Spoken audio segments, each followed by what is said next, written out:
Hi ma'am. ആ പ്രിയമോളെ വാ ഇരിക്കി. നിന്റെ കണ്ണിൽ വലിയ സ്വപ്നം കാണുന്നുണ്ടല്ലോ, നേഴ്സ് ആവണം അല്ലേ? അതെ മാഡം, അമ്മയോട് ഞാൻ വാക്ക് പറഞ്ഞിട്ടുണ്ട്. യഥാർത്ഥ രോഗികളുടെ വേദന തൊട്ടറിഞ്ഞ് സഹായിക്കണം.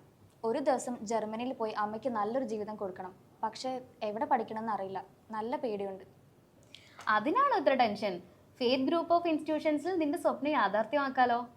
BSc നഴ്സിംഗ് നിനക്ക് 4 വർഷവും GNM 3 വർഷവും ഇവിടെ പഠിക്കാം. ശ്രീ ജയദേവ ഇൻസ്റ്റിറ്റ്യൂട്ട് ഓഫ് കാർഡിയോളജിയിൽ ക്ലിനിക്കൽ പ്രാക്ടിക്കൽസ് ഉണ്ട്. സൗത്ത് ഏഷ്യയിലെ ഏറ്റവും വലിയ സൂപ്പർ സ്പെഷ്യാലിറ്റി ഹൃദയാശുപത്രി. യഥാർത്ഥ ഹൃദയ ശസ്ത്രക്രിയകളിൽ നിന്റെ കൈകൾ സഹായിക്കും. രോഗികളുടെ കണ്ണുകളിലെ ആശ്വാസവും നന്ദിയും നീ നേരിട്ട് കാണും. അപ്പോൾ നിന്റെ ഹൃദയം നിറയും. ജയദേവയിലോ? അമ്മയോട് പറയുമ്പോൾ അമ്മയ്ക്ക് നല്ല സന്തോഷമാവും. അതുമാത്രമല്ല മോളെ, ഇവിടെ ജർമ്മൻ ഭാഷ പഠനം പൂർണ്ണമായും സൗജന്യമാണ്. A1 മുതൽ B2 വരെ ക്യാമ്പസിൽ തന്നെ. നഴ്സിംഗ് പഠനം കഴിയുമ്പോൾ ജർമ്മൻ ആശുപത്രികളിലെ ഉയർന്ന ശമ്പള ജോലിയിലേക്ക് നീ പറക്കും. അമ്മയുടെ സ്വപ്നവും നിന്റെ സ്വപ്നവും ഒരുമിച്ച് സാക്ഷാത്കരിക്കാം. മാഡം, ഹൃദയത്തോടൊപ്പം പഠിക്കുകയും ജർമ്മനിയിലേക്ക് പറക്കുകയും ചെയ്യാം. ഇതാണ് ഞാൻ തിരയുന്നത്. Faith group of institutions Bangalore. തെക്കേ ഏഷ്യയുടെ ഹൃദയത്തിൽ നിന്ന് തുടങ്ങി ജർമ്മനിയിലേക്ക് സ്വപ്നങ്ങളുമായി പറക്കൂ.